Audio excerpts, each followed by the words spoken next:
안녕하십니까. 2021년 10월 10일 저병무 팩트 시작하겠습니다.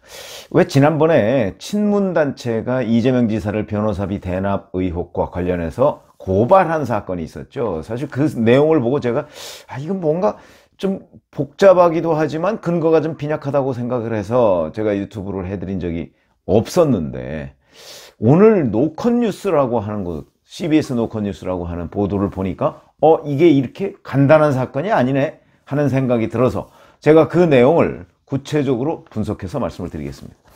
우선 친문 성향이 고발장을 낸 거는 이겁니다.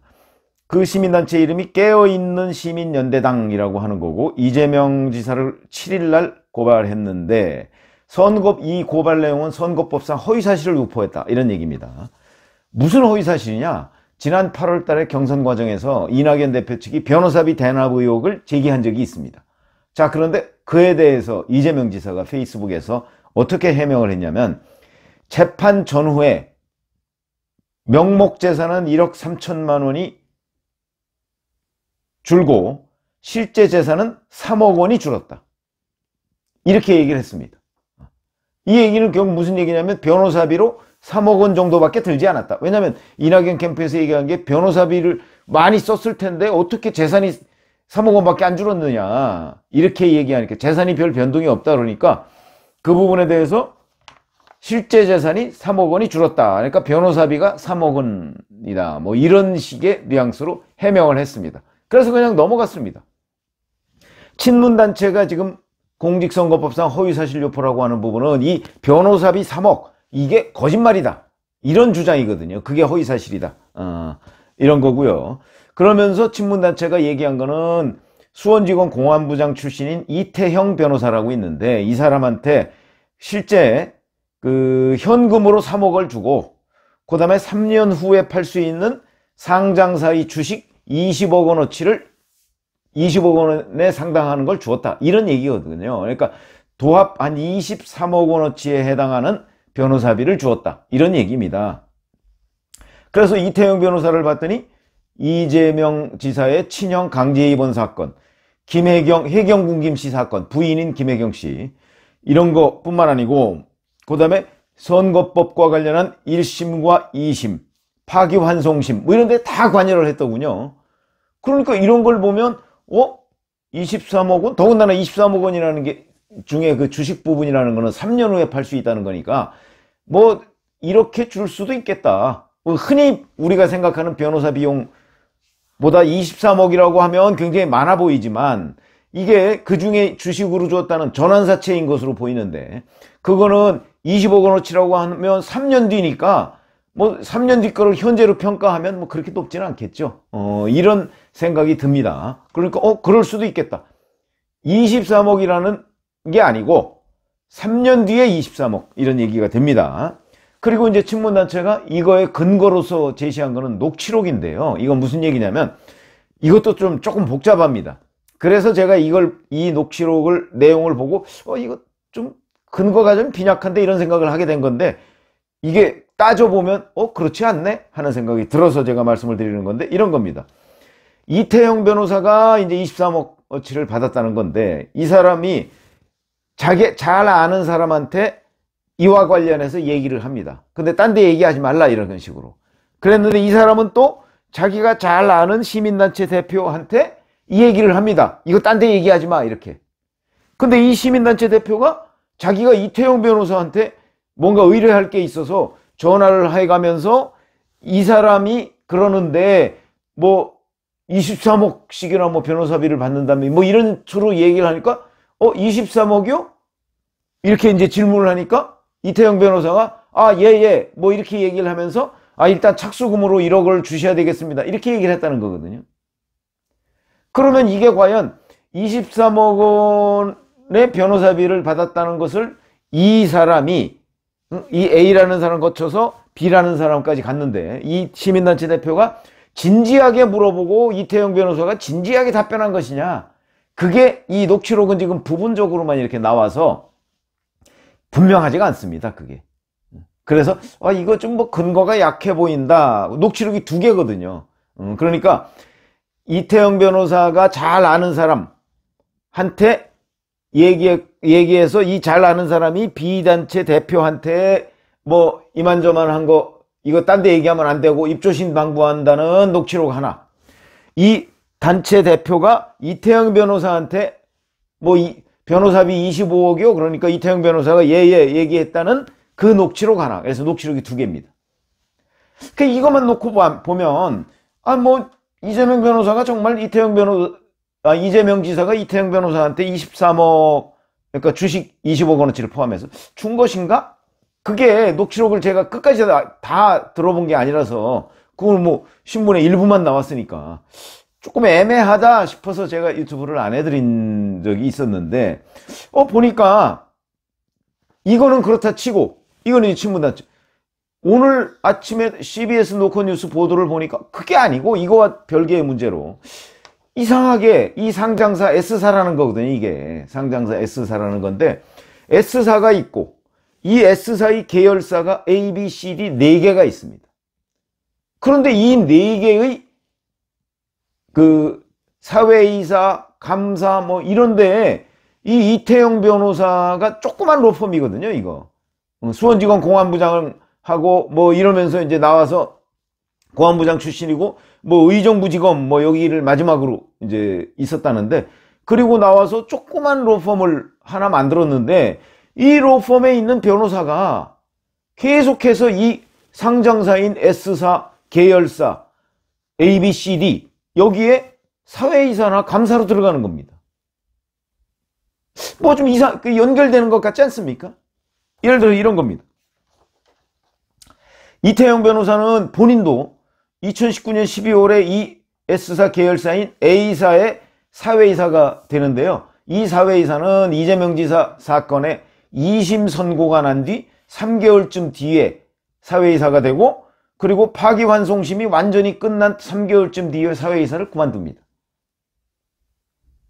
틀림없이 연관이 있다 이렇게 우리가 추정할 만한, 하기에 정말 충분한 팩트다 이렇게 얘기를 할 수가 있고요. 자, 그러니까 사회이사는 1년 2개월 정도 했는데 그 중간에 이재명 지사 선고가 있는 거죠. 선고. 그러니까 이게 변호사비를 이런 식으로 됐나? 이런 생각이 들고, 자, 그 다음에 또 이재명 지사의 변호인 중에 한 명 중에 나승철 변호사라고 있습니다. 이 사람도 이 S사 계열사가 아까 이제 이태영 변호사는 A사인데 이 사람은 B사입니다. B사의 사회이사를 하거든요. 이 사람은 2020년 7월에, 작년 7월에 이재명 지사가 대법원 선고가 나온 한 달쯤 뒤에부터 시작을 해서 사회이사를, 이 사람도 파기환송심에서 무죄가 선고된 뒤에 4개월쯤 뒤, 올해 2월 이때 사회이사를 그만둡니다. 이것도 결국은 그거 아니냐, 변호사비를 이런 식으로 갚은 것 아니냐, 이런 생각이 들죠. 이것도 우연일까? 그것만 우연이 아닙니다. 이태영 변호사한테 아까 주식을 포함해서 23억 원어치의 변호사비 얘기를 했었죠. 근데 이태영 변호사 그 소형법무법인이라고 그랬습니다. 이 소형법무법인 소속사에 있는 변호사가 S사 계열사인 또 다른 C사, D사 여기에 사회이사로 또 등장합니다. C사에는 2020년 4월, 시기도 비슷합니다. 4월에 한 사람은 사회이사, 한 사람은 감사, 이렇게 해서 2명이 들어가고요. 그 다음에 D사에는 올해 3월에 또 사회이사로 한 사람이 들어갑니다. 그러니까 S사 본사에 이태영 변호사가 사회이사로 이제 올라가 있었고, 그 다음에 A, B, C, D에 모두 이렇게, 이제 B사에는 이재명 변호인인 나승철 변호사가 거기에 들어가 있고, 이 사람은 이제 이 이태영 변호사와는 관련이 없는 사람이고요. 그건 다른 법무법인이고, 그 다음에 이태영 변호사 소속의 변호사 2명이 C사의 사회이사, 그러니까 S사 계열사인 C사의 사회이사, 한 명이 D사의 사회이사, 이렇게 들어가 있는 거죠. 이게 우연이다 이렇게 생각이 드십니까? 제가 보기에는 우연이 아닌 것으로 보입니다. 집중적인 연관관계에 있는 거죠. 그러면 도대체 이 S사와 이재명 지사는 무슨 관계냐, 이 상장사인 S사와. 그게 이제 궁금해지는 대목입니다. 그렇죠. 그러면 이 S사가 혹시 이재명 지사가 차명으로 보유하고 있는 회사인가? 내지는 이재명 지사가 마음대로 주무를 수 있는 회사인가? 뭐 이런 생각이 이제 들 수밖에 없는 장면이다. 이렇게 생각이 들고요.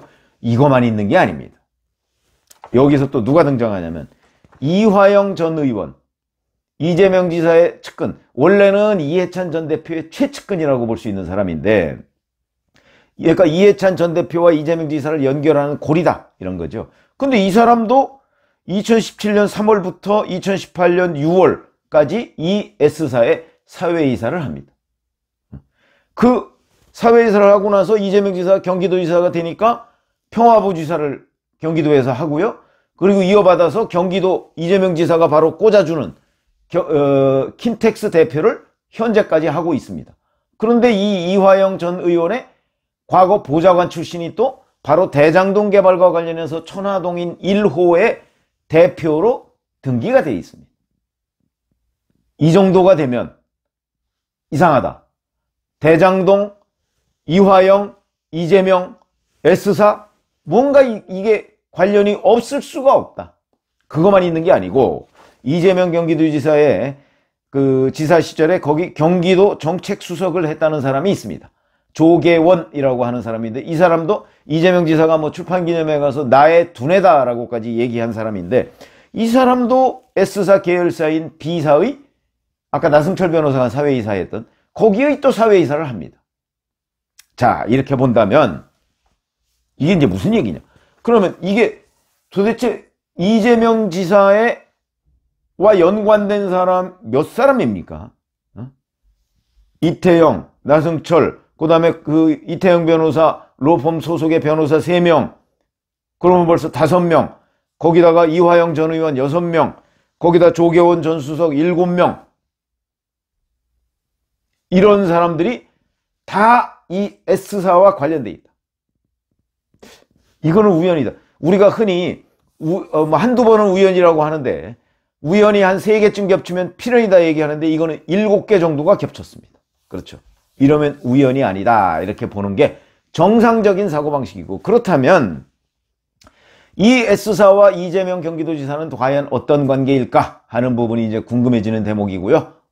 저도 뭐 이 S사가 뭐 하는 회사인지는 잘 모르겠습니다. 그리고 친문단체 그 녹취록에 보면은 이 이태영 변호사가 그러니까 수임료를 받는 방식, 이거는 특별한 케이스인데 라고 하는 대목이 있습니다. 그러면 정말 특별한 케이스로 이리저리 엮어서 이태영 변호사가 23억이라는 수임료를 이재명 지사로부터 받았나 하는 의심이 들 수밖에 없고, 그렇게 되면 이 S사는 결국 이재명 지사와 어떤 관계인가? 이재명 지사가 실질적으로 운영하고 있는 회사인가? 차명 회사인가? 뭐 이런 것들이 대단히 궁금해지고요. 마음대로 할 수 있는 그런 회사인 것만은 맞는 것 같다. 이런 생각이 들죠. 그래서 이게 이재명 경기도지사의 변호사비 대납, 이거를 S사를 중심으로 해서 그 주변의 계열사들 뭐 이런 데가 집중적으로 관여되어 있는데 이게 이 변호사비 대납과 관련되어 있는 것 아니냐 하는 생각을 충분히 할 수 있고, 거기서 하나 더 그렇게 하는 게 오히려 합리적이죠. 하나 더 나아간다면 이 S사는 도대체 이재명 경기도지사와 어떤 관계이길래 이재명 경기도지사의 변호인을 집중적으로 영입해서 사회이사로 또는 감사로 이렇게 임명을 하고, 그 다음에 이재명 지사 주변의 측근들을 또 전부 불러다가 사회이사로 이렇게 임명하고 하는 것들이 이게 무엇이냐? 현재는 여기까지 이제 CBS 오컨뉴스가 보도를 한 겁니다. 이상하지요? 저는 여기서 그러니까 이 S사와 이재명 지사와의 관계가 궁금해집니다. 이거는 사실상 이재명 지사의 회사인가 하는 생각이 들 정도다. 이렇게 말씀을 드리고요. 이것도 앞으로 뭐 오늘 이제 조금 뒤면은 이재명 지사는 민주당 후보가 될 겁니다. 이 부분도 굉장히 중요한 의혹으로 등장할 것이 분명하다. 이렇게 말씀드려서 제가 CBS 뉴콘뉴스 그 보도를 보면 굉장히 복잡하게 보도가 되어 있습니다. 그래서 그것을 간단하게 제가 요약해서 지금 이해하기 쉽게 말씀을 드린 겁니다. 이것도 혹시 복잡할지 모르겠으나 여하튼 이재명 지사와 S사가 이재명 지사의 변호인, 이재명 지사의 측근과 무려 7 내지 8건으로 엮여 있다. 이재명 지사와 S사와의 관계는 어떤 것이며, 이재명 지사는 왜 그 주변의 측근이나 이재명 지사의 변호인들이 이 S사에서 집중적으로 사회이사를 했을까? 이게 혹시 변호사비와 연관된 것 아니겠는가? 요게 요지입니다. 그런 부분을 잊지 마시고, 앞으로 이것도 굉장히 아마 오랫동안 이재명 지사와 관련해서 논란거리로 등장할 것이다. 이렇게 생각을 합니다. 감사합니다.